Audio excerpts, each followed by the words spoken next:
young people going to the bank, the premise of the bank, going to protest, because they're dealing with a very influential personality called Very Dark Man that is well loved. In fact, his followership is phenomenal. Now, and that's the reason why EFCC, as an organization that also requires the goodwill of the public in its fight against corruption and financial crimes, should actually deal carefully with an individual like Very Dark Man. Now, there's a problem. He has been arrested, and then there seemed to be a form of strong, cooperation that was offered by the Guarantee Trust Bank.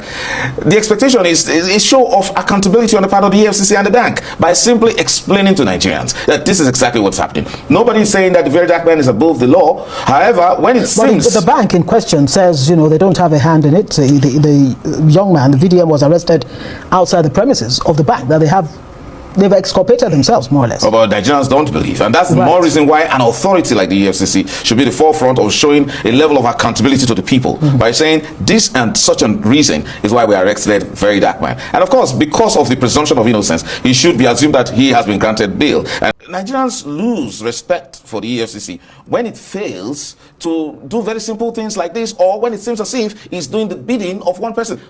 In this age of the social media, where people like Very Dark Man reign as, I would say, as kings. They carry a lot of influence in that place. And every young Nigerian merely sees these sort of fellows as role models. So it's not a very good thing if now the FCC is seen as the oppressor, as the one that can be used by the government to suppress free speech. Because so in order not to allow, because we see that label of these explanations as fake news, in order not to allow the constant growing fake news to be preponderant, you have to make the proper statement, give the statement. So what the FCC should do now, in realizing that it doesn't matter whether he's a young person, the level of his popularity demands that a press briefing be given immediately to show some measure of accountability to Nigerians, that you don't work for yourself, and that you are not against Nigerians, and that we are all in the business of fighting corruption together, fighting financial crimes, or whatever, in this case is cyber stalking. Nobody really wants Let's talk about this cyber stalking. Is it being... Oh, okay. Very quickly, you were going to say... cyber stalking. Cyber stalking. You see, look, until you become a victim of some of these crimes, you would not find the EFCC to be a very useful organization.